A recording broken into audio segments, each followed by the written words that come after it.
is the nation state of the Jewish people that allows and will continue to guarantee civic equality for all its individual citizens. אני בוודאי אפסיק אותך. אתה לא תפסיק אותי. אתה לא תפסיק אותי. מה זה פה? אני להפסיק לדבר. לא, זה בדיוק הפאשיזם מה שאתה עושה. אתה פאשיסט. אתה פאשיסט וגזען.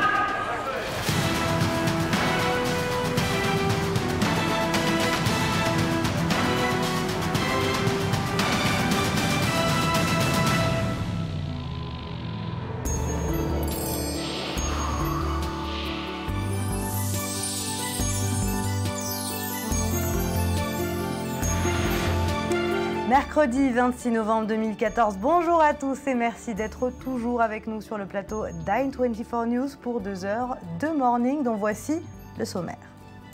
Nouvelle critique dithyrambique sur la redéfinition de l'État d'Israël comme État national du peuple juif. Cette fois, c'est le président Reuven Rivlin qui assure que le vote d'une telle loi remet en cause le succès de l'entreprise sioniste. Et puis nouvelle scène d'émeute, vous le verrez à Ferguson aux États-Unis, la décision d'un grand jury de ne pas poursuivre le policier blanc qui avait tué l'été dernier un jeune noir a provoqué la colère des habitants. Mais les protestataires ont dû faire face à un dispositif militaire largement renforcé par les autorités. Les manifestations se sont par ailleurs répandues à travers le pays. Et puis enfin, d'émission, on parlera de ce nouveau film de Search après des artistes Azanavicius et Bérénice Bejo reviennent sur le devant de la scène avec ce nouveau film consacré à la deuxième guerre de Tchétchénie, un sujet délicat et peu médiatisé.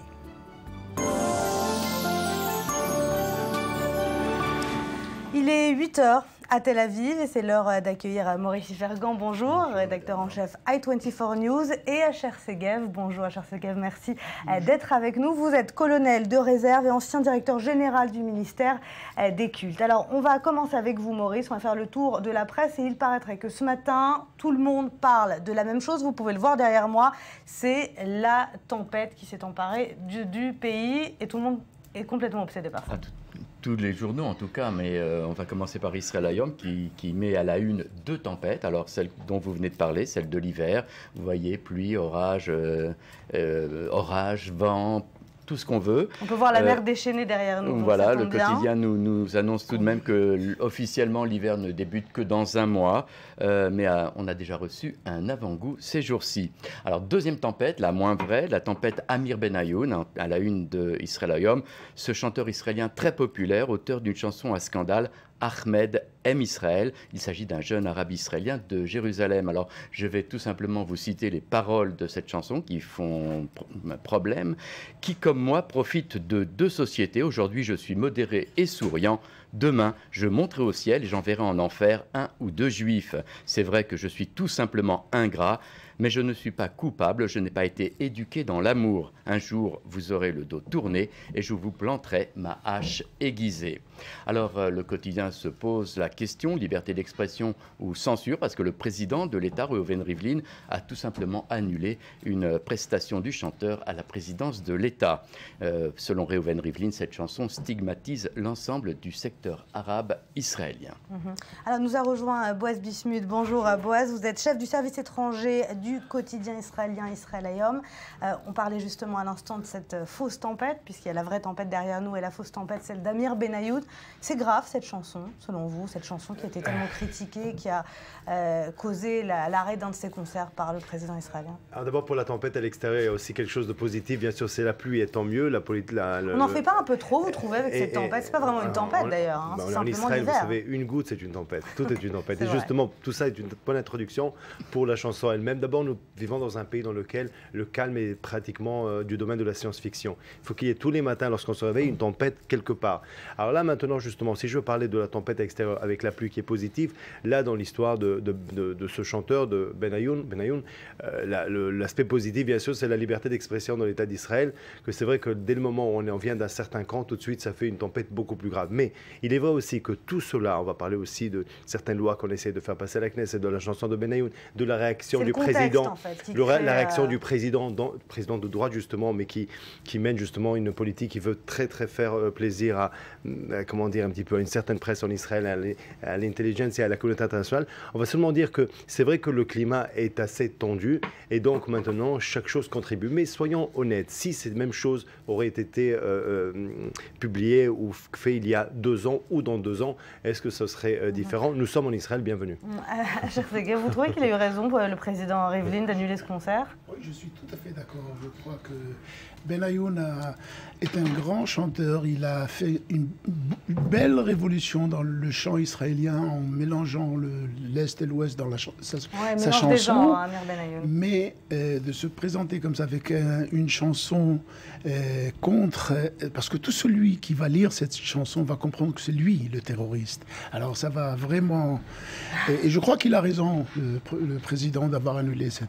d'avoir essayé d'apaiser en tout cas les tensions en annulant ce concert. Allez, on va revenir justement sur ce projet de loi qui divise tellement le gouvernement israélien, celle sur la définition d'Israël comme État national du peuple juif. Et cette fois, c'est justement Reuven Rivlin. Oui, et donc une nouvelle polémique, puisque le président de l'État, Reuven Rivlin, a pris carrément position contre ce projet de loi. Alors c'est à la une de Yediot Ahronot. Le président de l'État met tout son poids et son prestige dans le débat sur la loi concernant l'identité juive de l'État d'Israël. Il s'est exprimé hier devant le barreau contre cette loi. Cette loi, dit-il, met en doute les acquis du sionisme. L'État juif est démocratique et la démocratie est juive, a déclaré Reuven Rivlin. Légiférer sur la question met en doute les succès du sionisme. On y reviendra d'ailleurs. On passe à Haaretz, Jérusalem contre les milices palestiniennes sur le mont du Temple. Alors, vous savez ce que c'est, les Mourbitones? Les Mourbitones? Oui, les Mourbitones. Mourbitat pour les femmes. Mourbitat, non, pas du tout. Ce sont des milices musulmanes qui ont été mises en place sur l'esplanade des mosquées, justement pour dissuader les juifs et les infidèles de se rendre en visite sur le mont du Temple. Alors, le ministre de l'Intérieur, Yitzhak Aharonovitch, a tout simplement fait son cheval de bataille de ces milices et veut les interdire, les rendre illégales. Donc, ça va poser beaucoup de problèmes, je suppose. Des milices qui sont financées, selon le quotidien, par plusieurs organisations musulmanes, dont le mouvement islamique en Israël. Et selon le ministre, elles sont impliquées dans les affrontements de ces derniers mois sur le mont du Temple. C'est aussi le Mourbiton, c'est aussi le titre ou le nickname un peu de l'équipe de foot de la Mauritanie. C'est juste une chose, parce que ça vient de l'histoire. Ouais. Alors on passe au Jordan Times qui titre sur un incident diplomatique avec la Jordanie. Les Jordaniens reprochent à l'ambassadeur d'Israël en Jordanie, Daniel Nevo, d'avoir critiqué à la radio militaire israélienne les députés jordaniens qui avaient récité des sourates du Coran en hommage aux 2 terroristes palestiniens qui ont récemment attaqué une synagogue à Jérusalem et ont tué 5 personnes. Les 2 terroristes, il faut le rappeler, ont été abattus par la police. Alors Daniel Nevo aurait déclaré, selon la presse jordanienne, que les députés jordaniens ne sont préoccupés que par des choses triviales et des intérêts personnels, mais aussi qu'il voulait ainsi montrer qu'il ne partageait pas le point de vue du royaume. Alors le diplomate a été convoqué pour s'expliquer et le Parlement jordanien attend une réponse ferme du souverain hachimite. Encore la Jordanie au milieu de nouvelles polémiques. Allez, on passe à la presse iranienne. La presse iranienne est toujours sur les retombées du sommet de Vienne, sur le nucléaire iranien. Alors, on va d'abord s'intéresser à Iran Daily, qui titre sur les déclarations d'Ali Khamenei, le guide suprême de la République islamique. Les Américains, dit-il, et leurs alliés européens ont tenté de mettre l'Iran à genoux, mais ils ont échoué. Vous voyez, un ton assez dur. Nous ne renoncerons jamais à notre droit au nucléaire. Nous ne stopperont jamais nos centrifugeuses, et ce, quels que soient les termes de l'accord obtenu, affirme Khamenei. Il n'y a rien de neuf là-dedans. Farce News, qui continue le débat, le vice-président iranien Abu Torabi, j'espère que je cite bien son nom, Fard, le manque de confiance de Washington a été flagrant au cours de ces discussions. Comment peut-on faire confiance à des dirigeants qui victimisent les intérêts nationaux américains au profit des intérêts illégitimes des sionistes? Vous voyez, le débat est virulent en Iran. Il est clair à présent que jusqu'à nouvel ordre, nous n'avons plus la moindre confiance dans les promesses des grandes puissances, a ajouté pour sa part le chef de l'état-major iranien. Et on va finir par cette petite nouvelle. En Égypte, il y a eu hier un rallye cycliste à Ismaïlia de 2 km le long du canal de Suez. Alors il faut dire qu'à l'issue du rallye, qui avait pour but de protester contre le harcèlement sexuel, la bicyclette du gouverneur a été volée. Alors la bicyclette avait été louée dans une société de location de bicyclettes. On n'a pas retrouvé la bicyclette et on n'a pas arrêté non plus le voleur. Eh oui, beaucoup de drames en Égypte, comme vous pouvez le voir. Merci beaucoup, Maurice. On va retourner justement sur cette loi qui, je vous le disais, a créé la controverse en pleine période de tension. Comme vous le savez, cette loi sur la reconnaissance d'Israël comme État national juif. On regarde ce sujet signé Maxime Pérez. On en reparle juste après. La loi sur l'État juif n'a pas encore été votée, mais elle embrasse déjà la Knesset. À la tribune, le député arabe israélien Mohamed Barka du parti Balad sonne la charge. C'est une loi qui est contraire à la paix, anti-citoyenne, contre l'égalité des droits et la démocratie. C'est une loi d'apartheid. Étouffez-vous avec, monsieur Feiglin. Moment de stupeur dans l'hémicycle. Mohamed Barka vient d'insulter Moshe Feiglin, le président de la Knesset par intérim, à qui il reproche ses positions nationalistes et anti-palestiniennes. Feiglin lui ordonne de quitter immédiatement la Knesset, mais l'incident n'est pas clos. Quelques minutes plus tard, c'est un autre député du parti Balad qui se retrouve à la tribune. Lui aussi entend dénoncer la loi sur l'État juif, mais très vite, il préfère régler ses comptes avec Moshe Feiglin. Hannah Arendt était une militante antifasciste et vous êtes un fasciste. Vous êtes tout simplement un fasciste. Maintenant, laissez-moi parler. Fasciste, ce n'est pas une insulte pour vous, c'est un compliment. Je ne vous laisserai pas continuer. Moshe Feiglin demande l'exclusion du député. Mais Mohamed Zahhalka tente de résister au service d'ordre de la Knesset quand celui-ci vient à sa rencontre. Non, je ne me tairai pas. Qu'est-ce que c'est que ça? Les fascistes ont pris le pouvoir ici. Nouvel accrochage devant les députés qui cette fois s'opposent à la décision de Moshe Feiglin. La Knesset devient une foire d'empoigne sous les yeux de la sénatrice américaine Elizabeth Warren, représentante démocrate du Massachusetts, plutôt amusée par la teneur des débats. Mais aux États-Unis, la future loi nationaliste suscite déjà des commentaires négatifs du département d'État. Son porte-parole, Jeff Radke, a rappelé qu'Israël devait continuer de respecter ses principes démocratiques. Une ingérence dénoncée ce mardi par Naftali Bennett, le ministre israélien de l'économie, qui évoque les tensions actuelles comme un problème interne à régler. Un problème qui, après l'avoir divisé, pourrait bien accélérer la chute du gouvernement Netanyahou.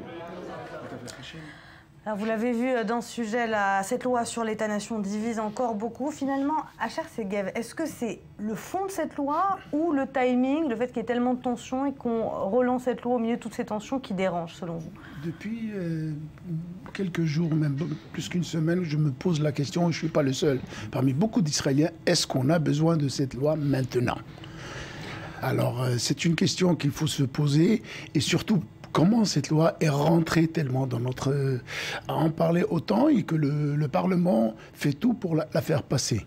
Je trouve que la seule solution, la seule réponse que je peux donner à cette question, c'est que la politique israélienne se prépare aux élections de l'année prochaine. On fait rentrer tous les sujets qui sont nationaux pour chacun prend à son côté et d'obliger les autres à se mettre avec. Et là, Netanyahou, notre Premier ministre, se met dans une situation impossible. Il est obligé de supporter la loi, bien que j'en suis sûr qu'il aimerait que ce ne serait même pas sur le sujet d'en parler. Pour faire plaisir à l'aile droite et à l'aile conservatrice. Il doit être élu par le droite. D'abord, il doit être élu par son parti. Avant ça, alors c'est pour cela qu'il est obligé de la supporter. Je ne pense pas que le Premier ministre aurait supporté cette loi avant, s'il n'y avait pas les élections sur Terre. Vous êtes d'accord, Boaz Bismuth, c'est simplement une question de politique intérieure, c'est pas idéologique cette loi? Alors d'abord, sur ce que Acha vient de dire, alors sur la fin, bien sûr, je suis d'accord dans le sens où, sur la fin, sur le sens où Netanyahou s'est embarqué un peu dans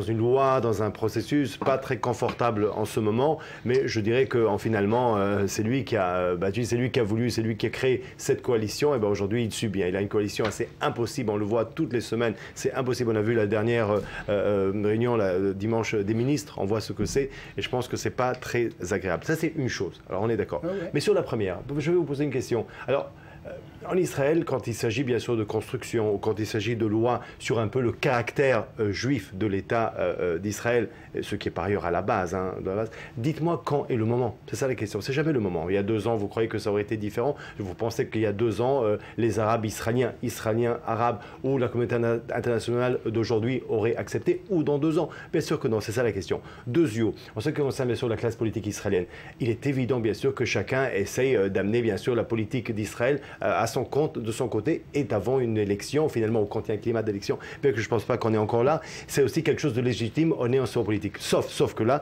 il s'agit que de quelque chose de beaucoup plus profond. Il s'agit même, on est maintenant à l'essence même, à la base même de cet État d'Israël. Alors, il faut savoir une chose.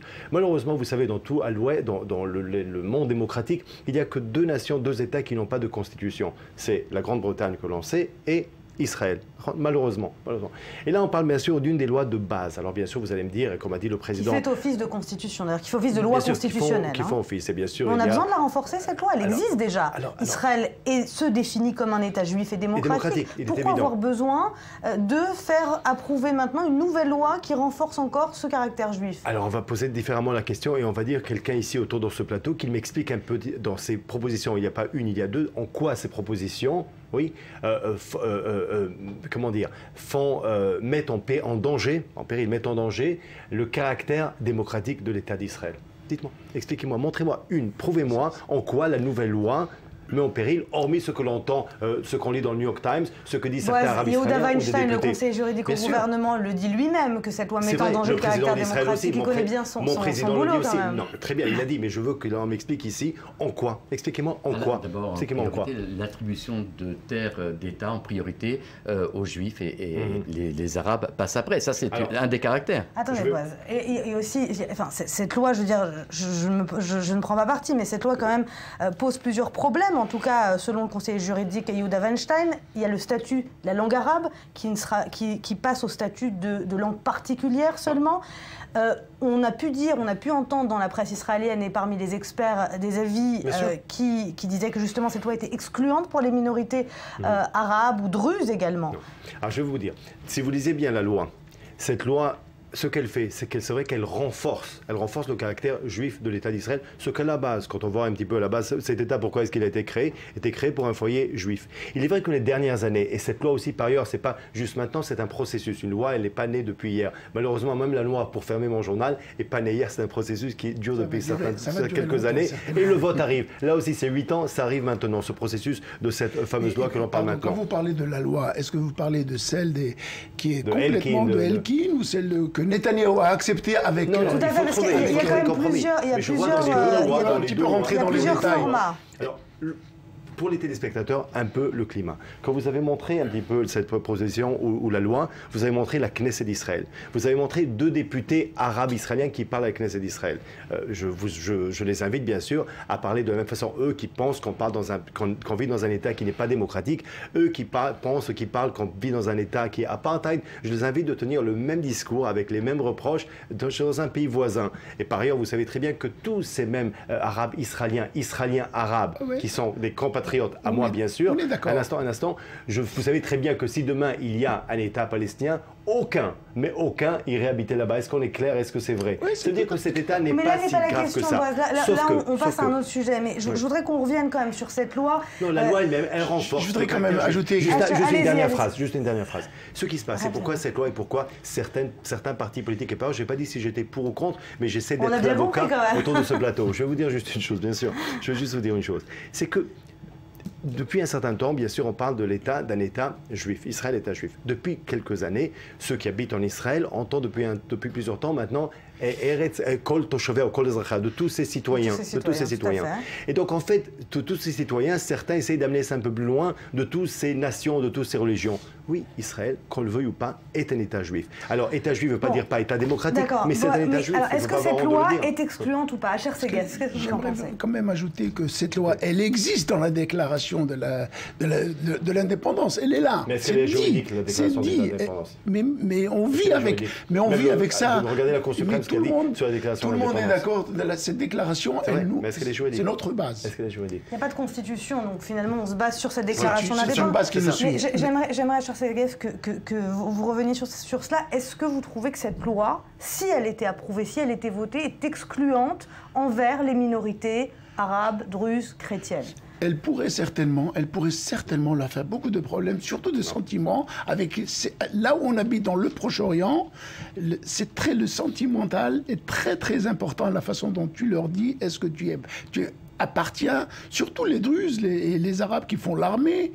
Et qu'est-ce que tu fais avec cela? Tu leur dis non, vous ne participez pas avec le mainstream de cet État. Ils font la guerre avec nous. Et le sentiment j'ai une question. Le sentiment des Juifs, il est là, il est fort, il existe. La preuve, pour certains, au contraire, il faut le renforcer. C'est-à-dire qu'ils ont ce sentiment. C'est-à-dire que même, si je vous comprends bien, au Moyen-Orient, il y a quoi? Il y a 20 États musulmans et un État juif. Et cet État juif doit tenir compte de sa minorité arabe-israélienne, arabe, pour ne pas justement les discriminer. Oui, d'accord, mais oui, elle doit tenir compte de sa minorité arabe, bien sûr. Aussi du juif dans son propre État, je le comprends. Je crois que les juifs en Israël, dans le monde entier, quand on appelle l'État d'Israël, c'est l'État juif. La question ne se pose pas du tout. Mais est-ce que nos voisins le disent? Nous l'appelons? Un instant, est-ce que c'est quelque chose de très clair? Est-ce que pour Abou Mazen c'est clair, l'État juif? C'est très clair, mais Abou Mazen, c'est parce que c'est tellement clair qu'il veut le changer. Ah justement, c'est tellement clair. Est-ce qu'il le reconnaît? Est-ce que il ne veut pas le reconnaître, c'est ça son problème. Mon grand ami, ici, commentateur... s'il vous plaît, c'est tellement important que même le président Obama, on peut dire tout ce qu'on veut, mais pour ce sujet, c'est un État juif. C'est très clair pour lui. On parlait justement de la région. Mais on est d'accord. Il voudrait le changer. Mais nous, pourquoi du moment qu'on commence à essayer de changer la loi, de renforcer cette loi, ça veut dire de créer quelque chose, un sujet sur lequel on se rebat, et c'est un problème. Alors, si on laissait ça tranquille... Et le fait que les voisins ne reconnaissent pas le caractère juif ou certains arabes israéliens... Est-ce que vous pensez que cette loi va changer quelque chose dans le fait que les voisins vont plus reconnaître le caractère juif de l'État d'Israël? Ça ne changera rien, cette loi. Justement, c'est pas du tout fait pour ça, d'ailleurs. Justement, un mot sur cette loi. Nos voisins, ne nous reconnaissent même pas comme État. Alors, État juif, vous voulez? C'est pas le point. J'aimerais qu'on revienne sur ce que vous venez de dire sur l'autorité palestinienne qui critique cette loi et qui dit que cette loi, justement, si elle était approuvée, elle remettrait en question la solution des deux États. Vous êtes d'accord? Je ne suis pas sûr que c'est ça le problème. Comme j'ai dit tout à l'heure, le problème... C'est pas ça l'intention de Netanyahou, c'est pas justement rendre plus difficile encore cette solution à deux États? Mais il y a d'autres lois qui se posent déjà maintenant sur le même sujet, autour de beaucoup d'autres, qui vont changer. Cette loi, elle est mise sur la politique seulement. C'est ça que j'ai dit au début. Il faut bien comprendre ça. Sinon, il n'y a aucune raison que Netanyahou s'y met dans cette loi et se bat autant. Il est obligé. Alors, à cause de cette loi, est-ce que la semaine prochaine, on n'aura plus de gouvernement ou pas? Je ne suis pas sûr que non. Je ne suis pas sûr qu'il n'y aura plus de gouvernement. Parce qu'on est dans une route qui nous emmène finalement à se mettre aux élections cette année ou au début de l'année prochaine. Alors Netanyahou doit choisir la raison pour laquelle on casse ce gouvernement. Alors, est-ce que c'est cette loi ou quelque chose d'autre? Je ne sais pas. Mais cette loi n'est pas aussi importante à cause d'elle, on casse le gouvernement. Ah, et sur le gouvernement. Bon, enfin, en tout cas, vous l'aurez compris, cette loi crée la controverse en Israël et sur ce plateau. On va maintenant passer à un autre sujet, gentiment, bien sûr. On va maintenant passer à un autre sujet, cette tournée diplomatique du président égyptien Abdel Fattah al-Sisi. Il était attendu hier à Paris, après avoir rencontré la veille au Vatican le pape François. L'occasion pour cet ancien militaire d'appeler à la paix. On l'écoute tout de suite. La situation aujourd'hui est bien plus difficile qu'elle ne l'a été. Et les conditions sont bien plus fragiles qu'elles ne l'étaient auparavant. Mais ce que je voudrais dire, c'est que nous, si nous voulons vraiment donner de l'espoir au peuple palestinien et si nous voulons contrer le terrorisme dans toute la région, nous devons trouver une solution pour un État palestinien où le peuple palestinien puisse vivre aux côtés du peuple israélien. Comme je l'ai dit, nous avons besoin de donner certaines garanties et de trouver de nouvelles idées. Et j'ai lancé un appel au peuple israélien qui dit que la paix et la construction d'un État palestinien sont très importants. Nous sommes prêts à faire tous les efforts, et pas seulement l'Égypte, mais aussi d'autres pays arabes, tout comme les États européens et bien d'autres pays dans le monde. Alors d'abord, la première question, c'est quoi l'objectif d'Abdel Fattah al-Sisi aujourd'hui en Europe? C'est quoi l'objectif de cette tournée diplomatique? Je trouve que c'est un sujet assez stratégique pour lui.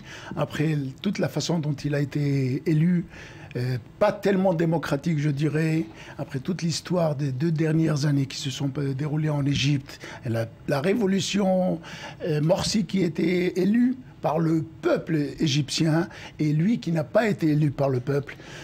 Au début, il a été... Tout le monde comprend très bien que ce n'était pas des élections aussi faires, aussi claires. Et même Obama, je répète Obama encore une fois, parce qu'il voulait que le président élu, Morsi, il a supporté d'une façon et il n'a très mal compris la situation en Égypte. Alors justement, il essaye de se racheter là en Europe? Ce qu'il essaye de faire, et je trouve que sa visite, qui commence d'abord chez le pape, elle est très importante pour lui, parce qu'il vient, il se présente, moi, je ne suis pas islamiste.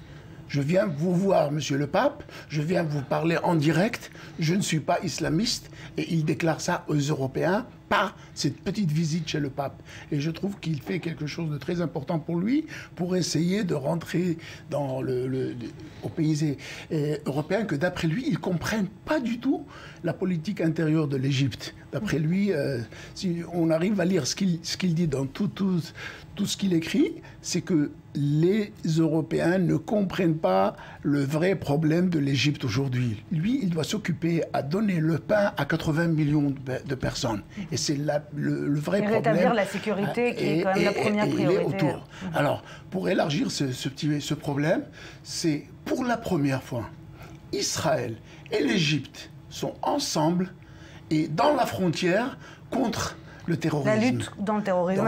Il vient là-bas pour parler de ça aussi, et pour le terrorisme en même temps. Il ne faut pas oublier quand même que le président égyptien est accusé d'avoir bafoué les droits de l'homme. On parle de 40 000 arrestations, 1000 condamnations à mort. Est-ce que finalement cette lutte contre le terrorisme, contre Daesh et contre les groupes terroristes dans le Sinaï, est-ce que ça va aider les Occidentaux à faire un peu avaler la pilule Je crains bientôt qu'on va l'accuser, le pauvre, d'essayer de rétablir la sécurité dans son propre pays. Un instant, soyons sérieux. Je pense que dans beaucoup de choses, les Américains n'ont pas compris. Vous avez évoqué Obama. Et par ailleurs, quand on a parlé de cette loi sur le caractère juif, on a vu les critiques de Washington. Même l'Égypte, on a vu à quel point Washington avait très bien compris en soutenant Morsi. Et aujourd'hui, oh, quelle chance. Et je pense qu'il y a peu sont ceux en Europe aussi, qui vont critiquer ce qui s'est passé en Égypte. Et je crois que tout le monde accueille à bras ouverts à Sisi. Mais, et ça je suis entièrement d'accord avec vous, quand vous parlez du Vatican, je pense qu'avec tout le respect pour le peuple palestinien, l'État palestinien, avec tout le respect pour l'Europe et l'importance de la réintégrer un petit peu, si vous voulez, dans un processus de paix,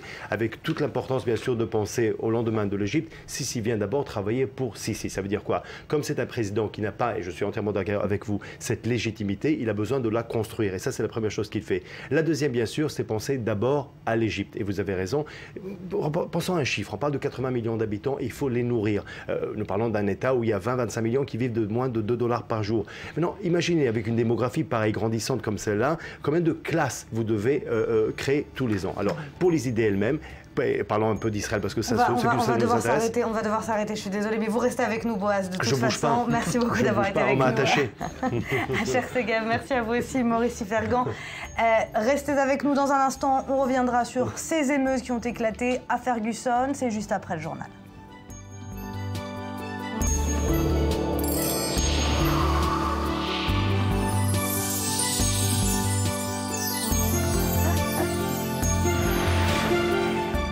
sur le plateau du Morning, toujours avec Boaz Bismuth, chef du service étranger du quotidien israélien Israël Hayom. Bonjour. Bonjour, et Betsabé Salem, bonjour à vous. On va revenir sur ces scènes d'émeutes qui ont frappé Ferguson dans le Missouri après la décision du grand jury d'acquitter le policier blanc responsable de la mort du jeune noir américain Michael Brown. C'était l'été dernier. Les manifestations se sont poursuivies hier aux États-Unis dans 37 États. On regarde ça en images, on y revient juste après. Immeubles incendiés, policiers pris pour cible, commerces pillés, la ville américaine de Ferguson a connu une nuit d'émeutes et de violence. Pas de justice, pas de paix, scandent les manifestants en colère. La police riposte à coups de gaz lacrymogène, matraques et grenades aveuglantes. Dans les rues de Seattle, New York, Chicago et Los Angeles, des milliers d'Américains descendent aussi manifester spontanément pour dénoncer le racisme. Il a tué un être humain. C'est un être humain avant d'être un noir. Nous nous sommes battus contre ça pendant des années. Donc à quoi ça sert? Quand quelqu'un tue votre fils, peu importe de quelle couleur il est, c'est un autre être humain. Et là, il s'en sort en toute impunité alors qu'il a tué. Des gens ont fait de la prison pour avoir tué des animaux. C'est ridicule. Après 3 mois de délibération, les 12 jurés, 9 blancs et 3 noirs, ont annoncé que le policier Darren Wilson ne serait pas inculpé dans la mort de Michael Brown, jeune noir non armé. Le jury a considéré qu'il avait agi en état de légitime défense après une altercation. J'ai conscience que cette décision ne sera pas acceptée par certains et peut en décevoir d'autres. Mais toutes les décisions dans le système judiciaire pénal doivent être prises en fonction des preuves physiques et scientifiques et des témoignages crédibles, corroborés par ces preuves. Et non en réponse à l'indignation publique ou à des fins politiques. Peu après l'annonce de la décision, la famille de Michael Brown et le président Barack Obama ont exhorté la foule à manifester dans le calme et la police à faire preuve de retenue. Nous sommes une nation fondée sur le respect de la loi. Et nous devons donc accepter que cette décision appartienne au grand jury. Certains Américains l'approuvent, d'autres Américains sont profondément déçus, même en colère. C'est une réaction compréhensible. Mais je me joins aux parents de Michael Brown pour appeler tous ceux qui contestent cette décision à le faire de manière pacifique. La décision est vécue comme un déni de justice et réveille le spectre du racisme aux États-Unis. Et particulièrement à Ferguson, une ville à majorité noire où policiers et élites sont quasiment tous blancs. Les débordements dans cette ville risquent d'enclencher un nouveau cycle de violence et d'accroître les tensions. Bon, est-ce que vous voyez ces images? Comment vous expliquez l'ampleur que ces manifestations ont prise? On voit que 37 États, des manifestations se sont déroulées dans 37 États différents. Ça vous étonne? Ça m'étonne peut-être pas, parce que compte tenu du fait que depuis 2008, depuis les élections à la présidence du président Obama, je vais pratiquement souvent aux États-Unis. J'aimerais, excusez-moi de vous couper, mais je veux juste qu'on regarde ces images, puisque c'est des images que nous avons en direct de Ferguson. On voit le début de nouvelles émeutes. Donc c'est donc la nuit aux États-Unis encore. On voit ces images de... Là, c'est des dizaines, mais il y en a des centaines de jeunes sortir dans les rues et continuer à manifester à la suite de cette décision du grand jury. Pardonnez-moi. Donc juste pour vous dire que, compte tenu du fait que je vais souvent aux États-Unis, je peux vous dire que malheureusement vous sentez que, comment dire, ce climat, cette tension entre les communautés existait. Ceux qui pensaient qu'en 2008 l'élection historique d'un président noir va changer la donne se sont trompés, parce que pour beaucoup de citoyens noirs américains, le président Obama était un produit blanc, pas un produit noir. Donc finalement il ne répondait pas à leurs attentes, bien qu'on a vu même dans les dernières élections, la midterm election d'il y a quelques semaines, là aussi quand même la grande majorité que le président Obama, ou le grand soutien qu'il a de cette communauté. Donc d'un côté soutien bien sûr, mais de l'autre côté, il ne répond pas à leur attente. C'est pas le vrai noir américain pour eux. Ça, c'est une chose. La deuxième, bien sûr, il faut parler un petit peu à la communauté noire américaine, à peu près 14% de la population, je pense, pour voir un petit peu, quand ils vous parlent, ils vous disent que juste aujourd'hui encore, des siècles après l'indépendance des États-Unis, lorsqu'ils marchent dans la rue, ils ont le sentiment qu'ils marchent avec leur drapeau noir. Un autre point qu'il faut évoquer, c'est que beaucoup de personnes, quand on voyage aux États-Unis, on voyage où? À New York d'habitude. New York ne sont pas les États-Unis. À New York, on peut être bouddhiste, afghan, on peut être noir, juif, on a une bonne idée, c'est bon. On vous juge par rapport à votre cerveau, à votre réussite, à votre, je ne sais pas, vos idées. Alors que le reste des Américains, de l'Amérique, c'est un peu différent. Et c'est pour cela qu'aujourd'hui, malheureusement, on voit comment ça existe encore, cette tension entre communautés et ce malaise de la communauté noire américaine. Ouais, en tout cas, aux États-Unis, on dénonce une sentence une sentence honteuse devant un crime raciste, n'est-ce pas? Oui, alors ce n'est pas une révolte seulement contre cette impunité qui est dénoncée après le meurtre de Michael Brown. Non, c'est le produit d'une série de brutalités policières, comme l'écrivait par exemple Le Monde il y a quelques jours. Regardez, des policiers brutaux qui s'en prennent trop souvent aux Noirs. Alors des exemples, 2008, Tarika Wilson, une Noire de 26 ans, ça se passait dans l'Ohio, alors des policiers d'élite de Los Angeles entrent dans sa maison à la recherche de son compagnon. Elle est abattue, son fils de 15 mois qu'elle tient dans les bras est blessé. Elle n'était pas armée. En 2012, c'est Ramarley Graham, noir, toujours 18 ans, habitant de New York cette fois-ci. Il est suspecté de détenir de la marijuana. Alors la police le poursuit. Il débarque jusque dans l'appartement de sa grand-mère où les policiers l'abattent d'une balle dans la poitrine devant son petit frère de 6 ans. Il n'était pas armé. L'année dernière, en 2013, direction la Caroline du Nord. Ça touche tous les États, ce phénomène. Jonathan Ferrell, noir, 24 ans. Il est blessé dans un accident de voiture. Il est couvert de sang. Il sonne chez une dame pour demander de l'aide. Elle est effrayée. Elle appelle la police. La police débarque, lui tire dessus 12 fois. Il n'était pas armé. Alors, comment la justice a réagi après ces terribles histoires? Est-ce que les policiers, dans ces cas que vous venez de décrire, sont acquittés? Alors, le plus souvent, ils sont acquittés, oui, et ce, quelle que soit la disproportion de la force utilisée. Sur les 3 cas qu'on vient de voir, 2 acquittements. Le deuxième cas est réexaminé sous la pression sociale. Encore un exemple parmi d'autres. L'année dernière, en Californie, un garçon de 13 ans, cette fois-ci, il est hispanique. Il est surpris dans une allée donc, de Californie avec un pistolet en plastique. L'officier Gelhaus lui tire 8 balles dessus en l'espace de 6 secondes. L'adolescent meurt. Aucune charge n'a été retenue.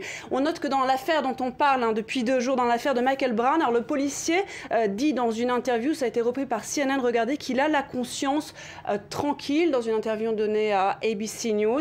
Et avant même de parler de justice et l'honneur de sentence, on peut évoquer les méthodes justement de la police. Le Washington Post, dans son édition d'aujourd'hui, insiste sur des méthodes peu orthodoxes. Par exemple, dans ce cas de Ferguson, Darren Wilson, après avoir abattu Michael Brown, eh bien, est rentré seul au poste de police. Il a conduit seul, il a lavé seul le sang qui était sur ses mains sans avoir pris aucune photo. Il a mis son propre pistolet dans un sac plastique de scellé judiciaire, sans compter que quand il a été interrogé par un collègue, eh bien ça s'est fait non seulement devant d'autres collègues, mais qu'en plus ça n'a pas été retranscrit. Beaucoup trop de lacunes. Allez, on va en parler avec Laurent Roche, qui est maître de conférence à l'Université d'Avignon et spécialiste de la civilisation américaine, qui nous a rejoint par téléphone. Bonjour, merci d'être avec nous ce matin. Alors, on l'a vu, ce verdict a ravivé, bien sûr, les tensions raciales, ont provoqué des rassemblements, non seulement à Ferguson, mais à travers tout le pays. Est-ce que, selon vous, on risque de nouveaux débordements? Jusqu'où peuvent aller ces protestations? Alors oui, effectivement, on risque de nouveaux débordements pendant plusieurs jours, peut-être même plusieurs semaines. On avait vu ça en 1992, lors des émeutes suite à l'acquittement des policiers dans le cas Rodney King à Los Angeles. Il y avait eu des émeutes considérables avec beaucoup de morts, des dizaines et des dizaines de morts. Donc ça, c'est une éventualité possible si la police n'arrive pas à contenir cette hémorragie, et surtout si les politiques n'arrivent pas à répondre de façon satisfaisante à cette hémorragie qui avait déjà explosé l'été dernier au moment des événements à Ferguson. Alors, comment justement le président américain Barack Obama peut-il réagir à cette crise sans prendre parti? Qu'est-ce qu'il peut faire de plus? Parce qu'on lui a reproché par le passé de ne pas assez réagir dans ce genre de cas. Le président Obama hérite d'une situation très difficile qui dure depuis des décennies, puisqu'aux États-Unis, on voit maintenant une fracture raciale très importante, une fracture sociale également très importante, et on voit que l'État-providence qui avait été créé par les démocrates dans les années 30 d'une part et dans les années 60 sous Johnson d'autre part, cet État-providence a été démantelé peu à peu par les administrations républicaines dans les années 80, surtout les 90, et que maintenant, on se retrouve avec un État très punitif, très policier dans certains endroits. Il y a des variations très, très notables en fonction des États et en fonction des villes, mais on a quand même un État qui incarcère massivement depuis déjà 20 ans. Et le président Obama a été très prudent par rapport à ces politiques. Il commence seulement à prendre la mesure de cette situation, et il faudrait en fait un véritable plan Marshall dans les ghettos noirs, une vraie politique urbaine de reconstruction économique que l'on n'a pas vu pour l'instant menée au niveau des États-Unis tout entier.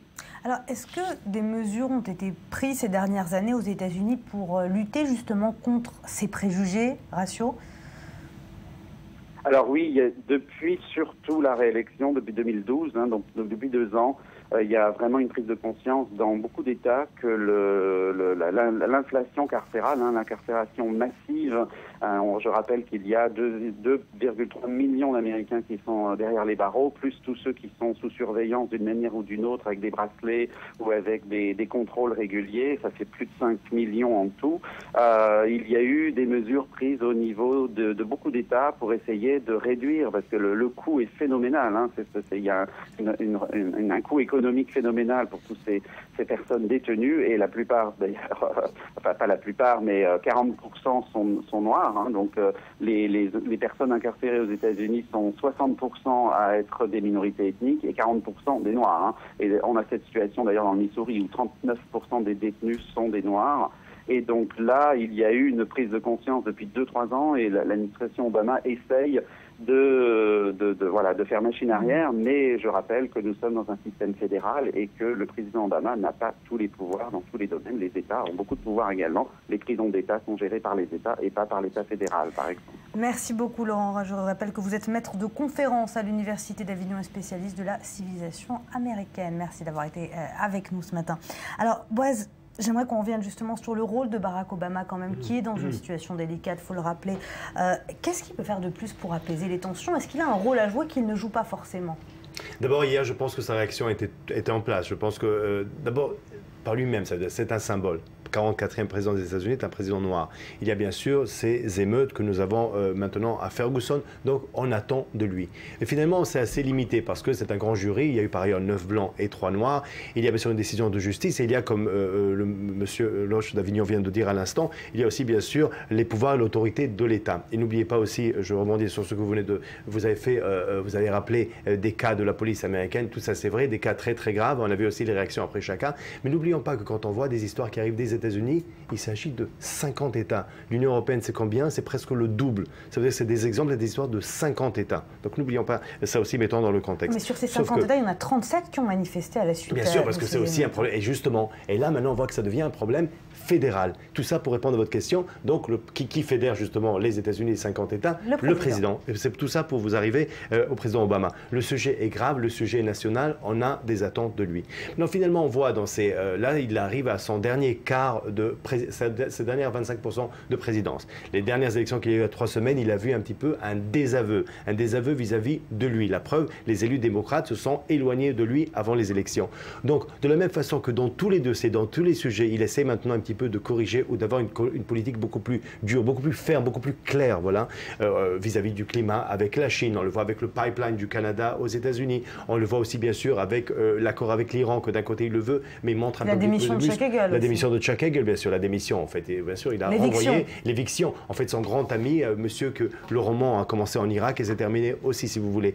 Et là, justement, aussi, je crois que finalement, on dit que ce président, n'a pas de, comment dire en Amérique, where is the legacy? Où est un petit peu la legacy de président Obama? L'héritage. Et sur ce point, peut-être, justement, sur la chose qu'il a le plus marqué, même s'il ne fait rien du tout, justement, par ce qu'il est. Justement, peut-être aujourd'hui, l'histoire l'oblige, dans les dernières 25% de sa présidence, de marquer sa présidence dans ce dossier-là. Et là, justement, il a sur un plateau une chance, par ce drame du jeune noir tué à Ferguson, il a justement l'occasion de faire de sa présidence quelque chose de positif. Est-ce que c'est facile? C'est pas facile. Et dernier mot, on a parlé du fait que, et pour juste montrer aux téléspectateurs à quel point c'est grave aux États-Unis, on parle beaucoup de ghetto. On parle de ghetto, par exemple, en France, à Bruxelles, en Israël, les Arabes, les Juifs n'habitent pas ensemble, à Paris, les banlieues de Bruxelles. Aux États-Unis, c'est un mot qui revient aussi. Regardez à Brooklyn. On ne parle pas maintenant, bien sûr, je sais pas, du Missouri ou de Arkansas. Ou Alabama, un exemple meilleur. Si vous êtes par exemple pas loin de l'hôtel Marriott à New York, à Brooklyn, et beaucoup de personnes visitent cet hôtel, si vous allez à gauche de l'hôtel et vous rentrez dans un restaurant, vous êtes dans un restaurant noir américain, noir. Vous prenez à droite, il y a une rue où vous êtes dans une rue totalement blanche. Non, on parle encore une fois, c'est pas Alabama, c'est Brooklyn. Donc ça, c'est quelque chose qu'après tellement d'années, on ne devrait pas voir aux États-Unis. Ouais, les tensions raciales qui persistent donc aux États-Unis. Merci beaucoup, Boaz Bismuth. Merci, Bethsabée Salem. Dans un instant, focus sur ces enfants, ces nouvelles recrues de l'État islamique, camp d'entraînement et ateliers d'études religieuses. Tout un programme avant de se rendre au combat. Certains d'entre vous, le verrez, n'ont même pas 10 ans. C'est dans un instant, juste après un court journal. À tout de suite.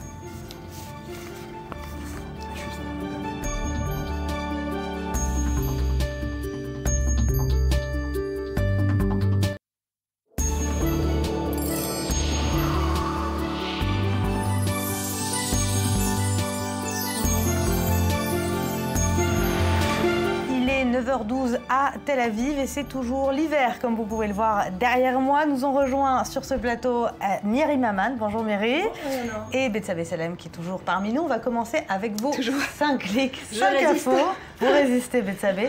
5 clics, 5 infos et vous allez tout d'abord nous emmener en Irak. Tout à fait. Alors après avoir pris d'assaut Mossoul en Irak, en juin dernier, Daesh renforce son contrôle et notamment sur les hôpitaux. C'est ce dont parle le Washington Post ce matin avec un reportage sur des médecins qui sont déjà forcés de travailler au risque de voir leur maison brûler. Et s'il n'y avait que cela, parce que le califat investit les structures hospitalières, eh bien la vie des patients est même mise en danger. Alors des exemples concrets de cette nouvelle vie dans les hôpitaux: interdiction pour les hommes et les femmes de travailler ensemble, interdiction pour les femmes de travailler la nuit. Donc par exemple les accouchements, vu que les hommes médecins n'ont pas le droit de toucher les femmes dans une période de travail, dans une période d'accouchement, en train d'accoucher, eh bien elles n'ont pas d'anesthésie si elles accouchent la nuit. Et oui, Éléonore, pas le droit aussi de, par exemple, nécessité de porter le voile intégral et de porter des gants, ce qui n'est pas facile aussi quand on travaille en tant que médecin. Fini les plannings familiaux, fini la contraception. Il semblerait malgré tout que quelques légers assouplissements soit en route sous la pression des femmes médecins qui ont été courageuses, qui ont osé entamer une grève. Mais cela dit, la situation reste dramatique sur le plan sanitaire et humain. Ouais, il n'est pas bon d'être une femme en Syrie, en Irak, sous l'État islamique. Elle et les femmes toujours, mais cette fois-ci dans la bouche des politiciens. Voilà, alors, la remarque, on en a parlé hier, la remarque d'avant-hier du président Erdogan a fait le tour de la planète et des médias. La femme n'est pas l'égale de l'homme, on le rappelle. Toujours en première ligne, d'ailleurs, sur le site de CNN, comme quoi ça fait des heureux. Alors ça donne des envies de compilation à certaines journalistes qui se sont amusées, comme celle du Télégraphe. Des compilations de remarques tout aussi stupides, dit-elle. Toujours en Turquie, il n'y a que quelques mois, le vice-premier ministre avait lancé que les femmes ne devaient pas rire en public. Attention, Éléonore. En 2012, aux États-Unis, le sénateur républicain Todd Akin évoquait les cas, je cite, de viol légitime, alors qu'il argumentait sur l'avortement. Alors il a quand même dû platement s'excuser. Toujours sur le viol, ça inspire. Alors, finalement, les États-Unis sont pires que la Turquie, dans certains cas. Alors oui, vous pouvez vous amuser à comparer. Je pense que c'est un petit peu tous du même acabit. Alors vous allez en Inde, Mulayam Singh Yadav. Attention, c'est pas une liste exhaustive, Éléonore, il y en a beaucoup. Homme politique indien du Samajwadi Party. Alors il parlait en avril dernier des erreurs commises par les garçons qui violaient les filles et des sentences que, je cite, ces pauvres garçons se voient attribuer. Voilà pour quelques échantillons, mais ça touche tous les pays. Ouais.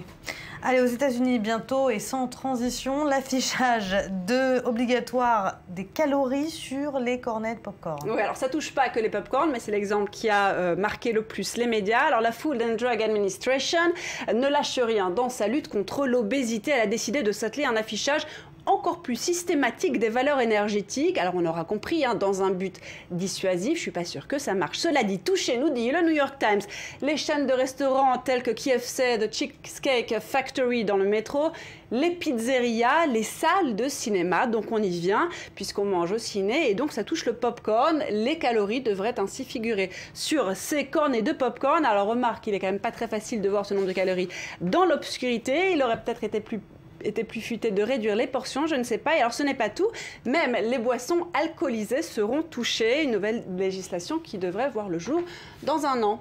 Allez, vous nous parlez d'un autre danger pour la santé, celle de la cigarette électronique. Alors, c'est pour la santé des ordinateurs que c'est dangereux. Voilà, c'est l'histoire, en fait, tout a commencé avec l'histoire d'un cadre britannique d'une grosse boîte qui a été victime d'un virus dans son ordinateur. Histoire relayée par le Guardian. La presse alerte, les chargeurs de cigarettes électroniques dotés de ports USB, pour être donc rechargés, peuvent être porteurs de virus et contamer donc vos chers ordinateurs. Le Figaro précise ainsi que dans ce cas-là, précité, eh bien, le chargeur de l'e-cigarette venait de Chine. C'est donc là qu'il aurait été infecté par un logiciel malveillant. Alors les experts en informatique alertent, attention, ça ne touche pas que les chargeurs d'e-cigarettes, ça touche les MP3, les smartphones, etc. Faites attention à ce que vous mettez dans votre ordinateur. Donc, double danger pour la cigarette électronique. Allez, on va finir en musique avec une chanson qui serait devenue virale sur la toile. Alors on parle ni d'un hymne à la liberté de Nabila, ni d'une chanson pour la lutte contre l'Ebola. Non, il s'agit d'une chanson écrite et composée en l'honneur du président chinois et de sa femme, Xi Dada Mpeng Mama, c'est son titre. Bravo. Explique Courrier International. Alors ils ne sont pas allés chercher très loin, les héros étant respectivement Xi Jinping et Peng Luyang, dont le couple présidentiel. Alors l'auteur est apparemment, je cite, célèbre pour avoir créé ce genre de ballade pop à laquelle on ne peut pas échapper dans les karaokés et les autocars, et vous allez tout de suite comprendre pourquoi. Regardez.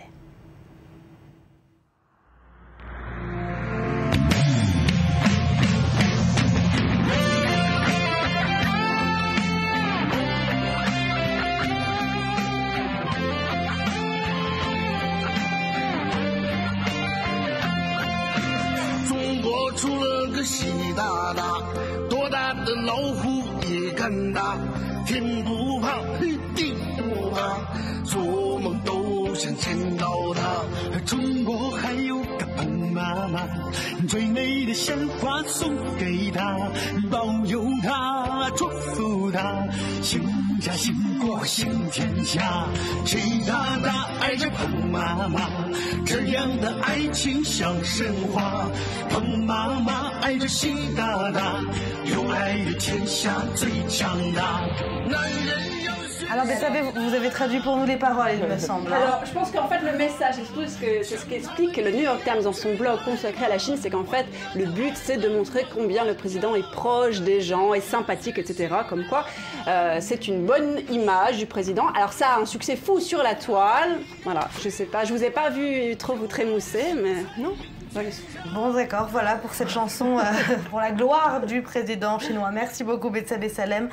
On passe à un autre sujet. On parle de la Syrie et des forces kurdes qui ont annoncé avoir progressé à nouveau dans la ville de Kobané, la ville assiégée par l'État islamique depuis plusieurs semaines déjà.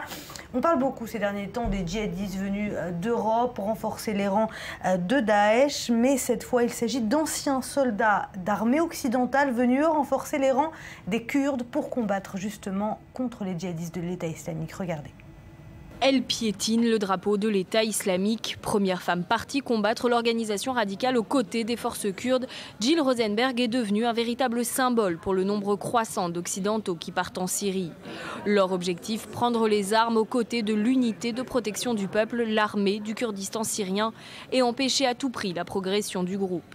Selon l'édition de samedi dernier du journal britannique The Observer, James Hughes et Jamie Reed, deux ressortissants britanniques, auraient également rejoint les combats.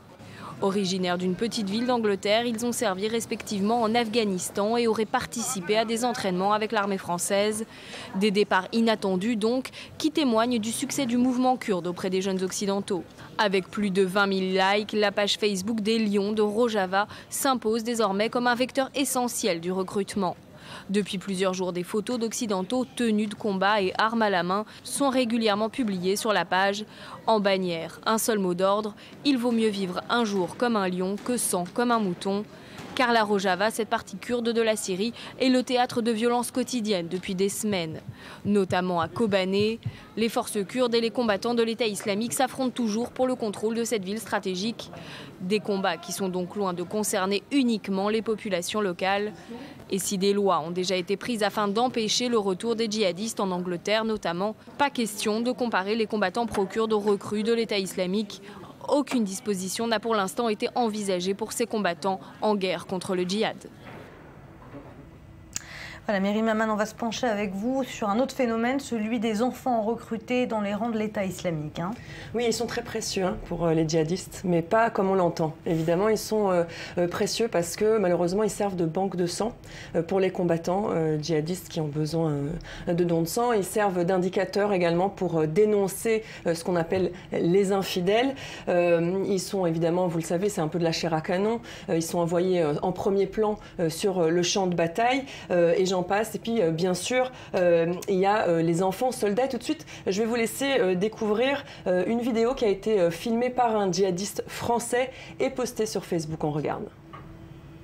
تحب ترجع بلجيكا؟ لماذا؟ ماذا يوجد هناك؟ كفار. ماذا تريد أن تقوم مجاهد أم عمل استشهادية؟ لماذا تقتل الكفار؟ لماذا تقتل الكفار؟ ايش عمل الكفار؟ يعني هم يقتلوا المسلمين. Voilà, c'était pas la vidéo dont vous nous parliez. C'est un petit Belge qui a 10 ans, qui est parti avec son père combattre. Oui, il a 10 ans, à peine 10 ans. On ne donne pas exactement son âge. Qui est parti en Syrie, enfin c'est son père qui est parti, qui l'a emmené. Il s'appelle Abdullah le Belge. Il a été filmé par un reporter de Vice News. C'est un reporter donc, qui s'est rendu sur le terrain et qui a rencontré beaucoup d'enfants, notamment européens, qui ont été enrôlés. Et notamment ces deux petits Français, je ne sais pas si on peut les voir ou pas, mais en tout cas, il y a deux petits Français de Toulouse et de Strasbourg qui ont été filmés par un djihadiste. Est-ce qu'on peut avoir la vidéo des deux Français justement filmés par les djihadistes? Bon, on va voir, on continue, on va voir en tout cas beaucoup de Français, beaucoup de Belges, beaucoup d'Européens qui resserrent les rangs des djihadistes. Hein. Ils resserrent les rangs, mais ils servent de propagande surtout. Ils servent de propagande, mais c'est donc des Français, des djihadistes qui envoient leurs enfants ou qui viennent eux aussi combattre. Ils viennent en famille. On estime qu'il y a une soixantaine de familles françaises qui se sont installées en Syrie justement pour mener le djihad et ils offrent quelque part leurs enfants à ce combat-là. Donc il y a le côté combattant, il y a le côté propagande. On utilise beaucoup les enfants dans cette propagande, notamment en montrant que ces enfants peuvent être heureux, qu'ils chantent, qu'ils sont entourés par des adultes. Il y a même une vidéo de propagande où on voit les enfants nager, patauger dans une piscine comme s'ils étaient, d'ailleurs on va le voir dans quelques instants à l'écran, voilà, comme si ils étaient en vacances. C'est le plaisir. Et puis à côté de ça, il y a évidemment l'entraînement, on leur apprend le maniement de la Kalachnikov. Il y a des camps d'entraînement aussi pour les enfants. Là, c'est pas un camp d'entraînement, là, ce qu'on vient de voir, c'est dans une résidence avec un chef islamiste, un chef djihadiste qui entraîne ces enfants-là. Et vous avez vu sur les images, il y a des enfants qui sont quand même très très petits. Ils peuvent avoir 4-5 ans, parfois même un petit peu moins. Et on leur force à montrer, à voir des décapitations et à voir des tortures. Oui, à Raqqa surtout. À Raqqa, ils sont en premier plan quand il y a les exécutions. Vous savez, ces fameuses vidéos horribles qu'on voit. Enfin, moi, je ne les regarde pas personnellement, mais des décapitations, de pendaisons. Ces enfants-là sont installés au premier rang. Et puis, il y a eu aussi, voilà, là, on voit à l'image, ce sont des enfants kazakhs.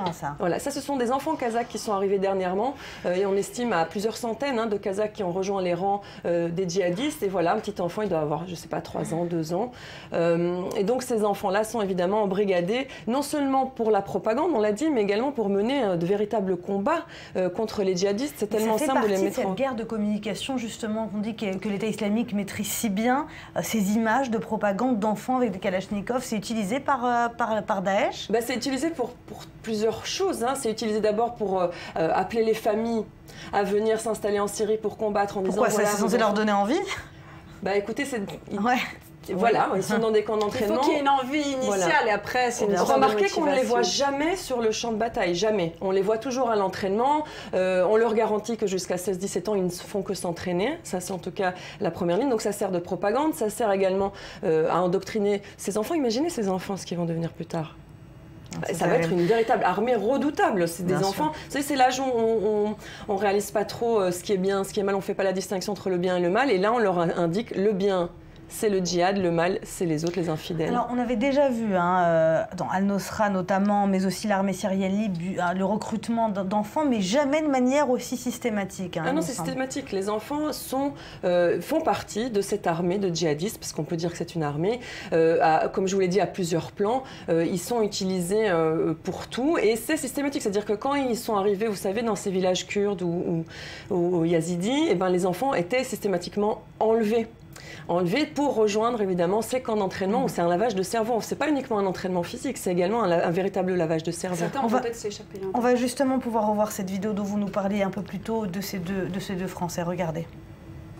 Tu viens d'où? De France. De France? Ouais, mais d'où France? Strasbourg, 6-7, je représente. Oh non, là, ouais, tout Strasbourg, il est ici ou quoi? Non, moi je suis Toulouse, de la mairie. Subhanallah, Toulouse et Strasbourg, vous êtes tous ici. Ça représente 6-7, mon vieux, ici. Ouais, hein. Et toi, tu représentes Mohamed Merah? Ouais, je les représente.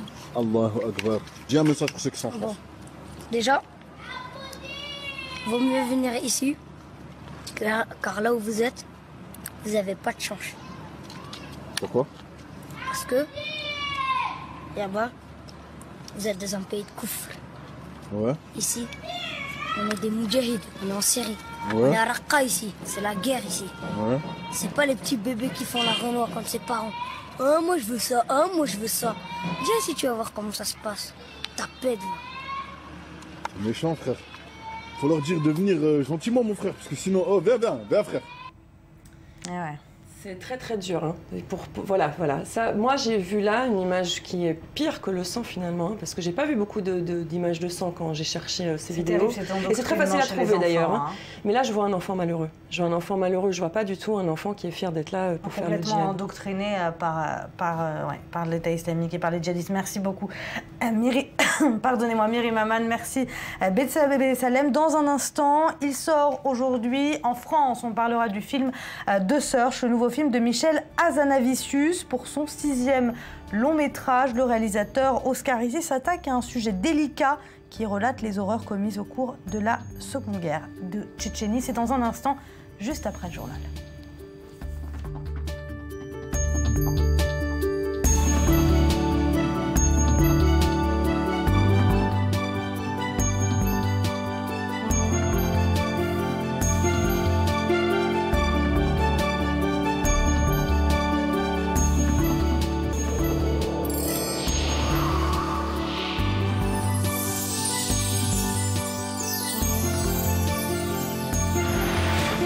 Retour sur le plateau du Morning, il est 9h42, nous sommes en compagnie de Laetitia Lorraini et de Rudy Saada, habillés très chaudement, faut le dire, beaucoup plus chaudement que d'habitude. On n'a pas trop le choix ce matin. Vous n'avez pas très... Non, vous non plus, Laetitia? Moi j'ai hâte d'être Vous c'est Noël quoi, ça y est.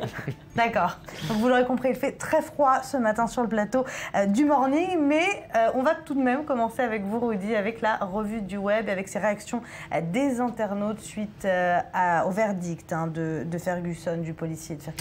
Oui, avec 4 millions de tweets, c'est absolument considérable. Et je voulais vous montrer quelques infographies qui sont sorties sur le net ces dernières 24 heures et qui analysent cette montée de fièvre mondiale. Regardez d'ailleurs cette carte interactive publiée par le site Vox. On y voit le pic qui correspond à l'annonce de l'abandon des poursuites avec 14 000 tweets par minute. 7 minutes là, on mesure la vivacité des réactions.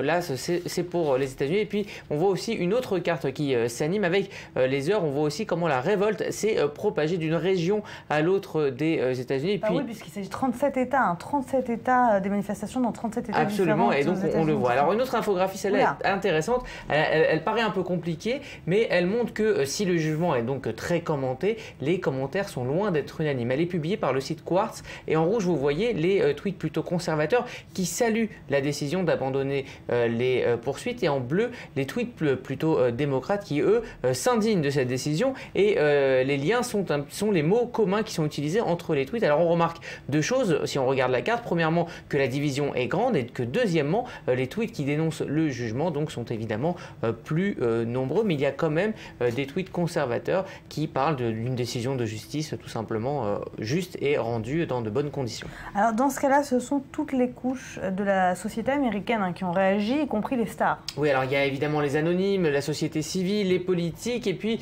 ce jugement donc, qui provoque partout des réactions. D'ailleurs en France, la réaction vive de Christiane Taubira, la garde des Sceaux, que je vous montrais hier matin, a fait beaucoup parler. Mais évidemment, les stars, on en parlait, les stars américaines, ils vont toutes de leurs tweets. Alors je vous en ai sélectionné 3, peut-être les plus connus. Le chanteur Pharrell Williams qui parle, lui, de cœur brisé et demande de prison prier pour la paix carrément. La chanteuse Katy Perry qui se dit donc bloquée à Sydney envoie, je cite, ses prières à Ferguson et pour une Amérique d'égalité. Le message est assez clair. Et puis plus critique encore, le comédien Chris Rock qui dit qu'après une tempête de tweets qui va durer 3 jours, eh bien tout le monde aura bien évidemment oublié ce qui s'est passé, comme à chaque fois. Ouais, c'est malheureusement ce qui risque de se passer. Allez, on reste dans la chanson avec...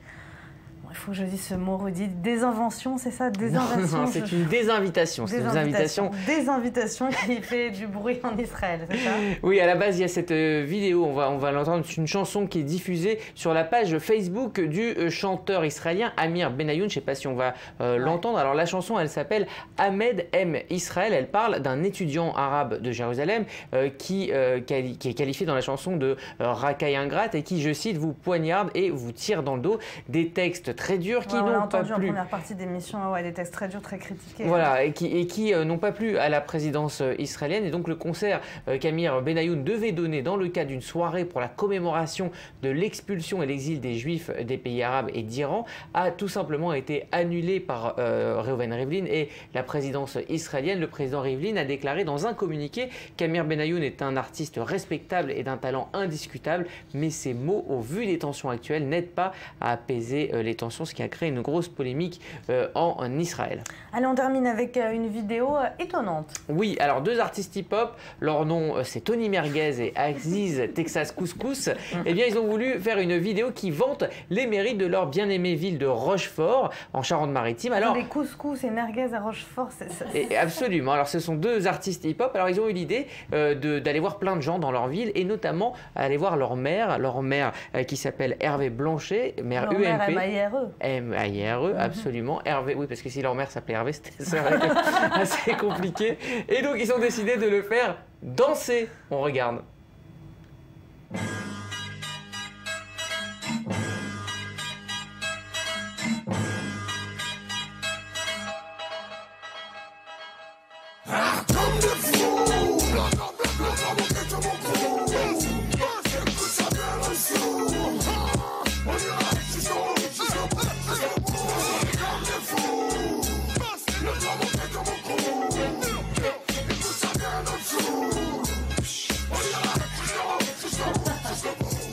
Il n'a pas l'air très à l'aise, le maire. Non, mais j'ai vu vos réactions d'effroi sur le plateau, c'était assez drôle. Ouais, c'est bon, écoutez. C'est entre la communication politique, voilà, et pour aider les jeunes de sa ville aussi.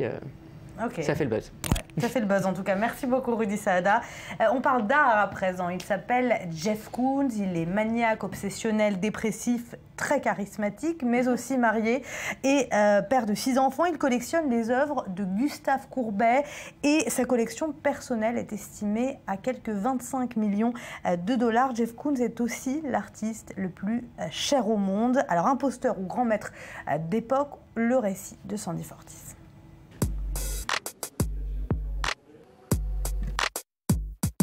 Machine de guerre de la réussite, Jeff Koons est l'un des artistes majeurs de l'art contemporain, mais s'agit-il d'un maître de l'art ou d'un imposteur ?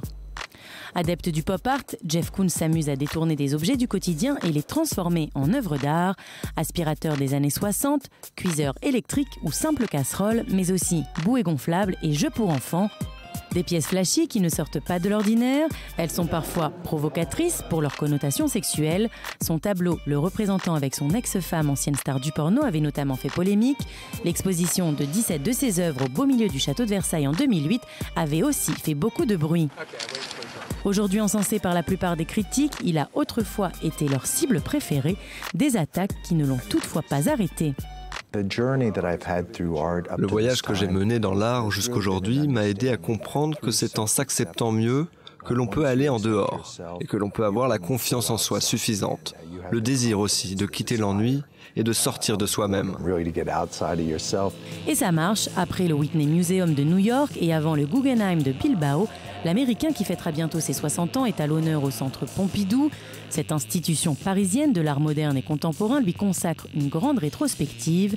Jeff Koons est définitivement inscrit dans l'histoire de l'art contemporain.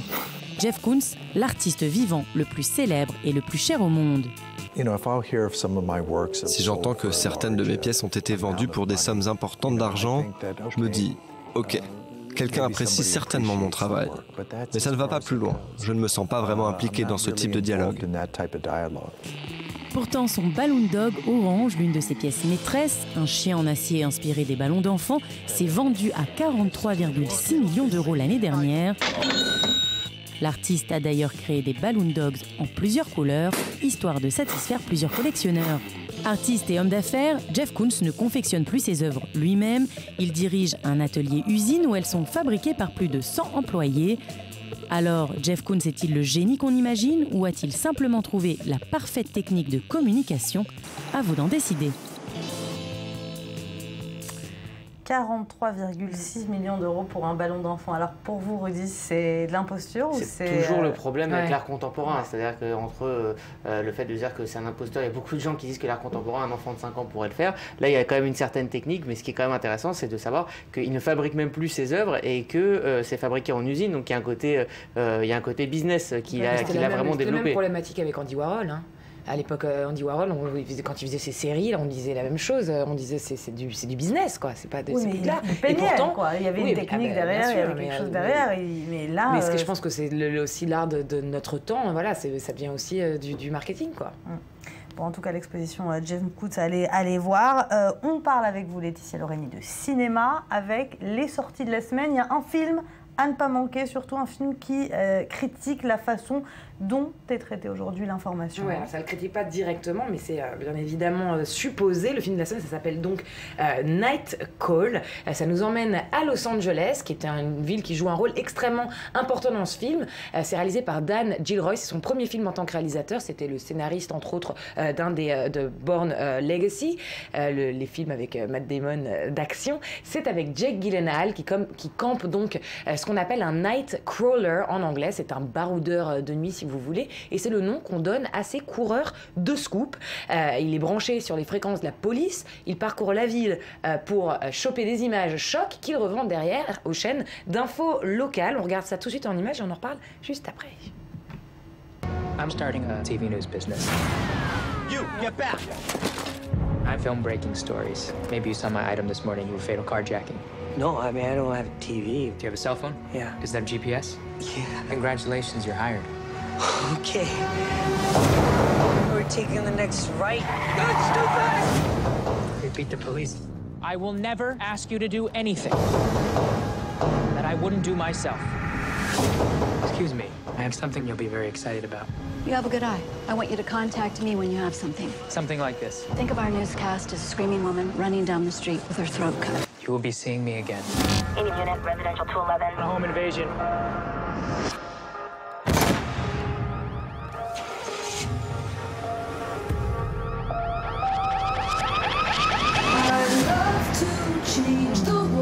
You gotta call the cops. And we will, at the right time. But I don't know what to. We're gonna find the person that drove that car. Start filming. I'm Detective Fanieri. I think you withheld information. That would be a very unprofessional thing for me to do. It would be murder. I want what you promised me. Ouais, il suffit d'avoir un GPS pour être engagé, c'est quasiment de la science-fiction. Oui, c'est un peu la problématique qu'il y avait dans l'émission de Rudy il y a quelques jours, c'est-à-dire 6 milliards de journalistes. C'est vrai qu'aujourd'hui, n'importe qui peut avoir le scoop et le vendre à des chaînes d'infos, et c'est là où en fait le journalisme est remis en question. Et ça, vous pensez, l'avenir du journalisme, c'est maintenant les citoyens qui donneront l'info aux journalistes? C'est déjà un peu le cas. Hein. On a fait toute une émission dessus, on n'a pas trouvé finalement la réponse. C'est-à-dire que parfois c'est une dénaturation du métier de journaliste et parfois c'est un prolongement, ça va là où le journalisme ne peut pas aller. On avait cité l'exemple de cette fille au Mexique qui se battait contre les cartels et alors que la presse ne pouvait plus parler, elle a continué à en parler sur les réseaux sociaux et elle a été assassinée. Donc il y a un côté journalisme citoyen. Dans la révolution des pays arabes aussi, beaucoup ont commencé par des tweets ou en tout cas par des témoignages. Mais ça prend avec beaucoup de précautions parce que ça ne respecte pas non plus la déontologie et les règles du journalisme. C'est bien ça le problème. Allez, ce film rappelle aussi le film Drive, la technique. C'est le film Drive avec Ryan Gosling, qui est un film que vous aimez beaucoup d'ailleurs. Oui.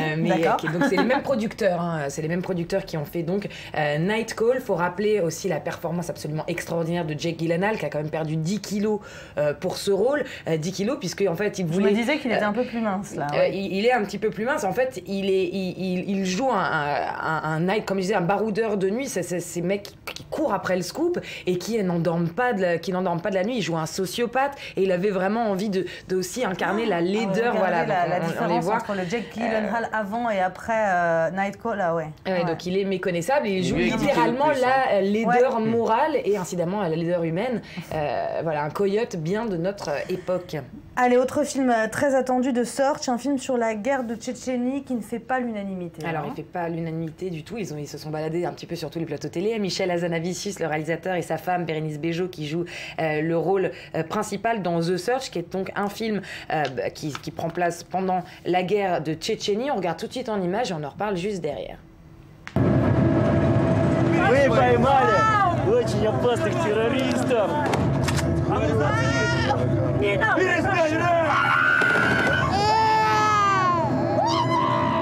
From the beginning, the testimonies have been about absolutely inhuman violence. Whole villages are being destroyed. Whole families are just wiped out. But just imagine what ideas we're putting into their heads. You mean we're creating future fighters? I don't know. Every one of them will shape their own destiny. Usually, kids are just taken in by the community.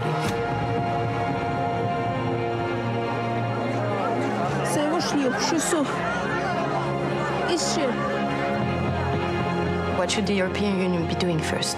Everything is urgent. The people need. C'est un film qui a été très critiqué, très engagé, qui a été très critiqué aussi. Oui, alors on est très loin du registre de The Artist, qui a pour le coup été enflammé partout dans le monde. Là, donc on est dans un film complètement engagé. Ça ressemble plus à du Michel Hazanavicius, parce que ce qu'on ne sait pas, c'est qu'il était dans la comédie, Michel Hazanavicius, mais c'est un réalisateur extrêmement engagé. D'ailleurs, sa femme aussi l'est devenue. À Cannes, le film a été extrêmement critiqué, non pas forcément... Alors, oui, certainement pour son côté politique, mais aussi pour, apparemment, la longueur du film et le ridicule de certaines scènes par rapport à... Moi, j'ai vu le film, j'ai vu la version courte. J'avais vu la version courte, puisqu'en fait, à la suite de Cannes, Michel Hazanavicius a coupé 15 minutes du film.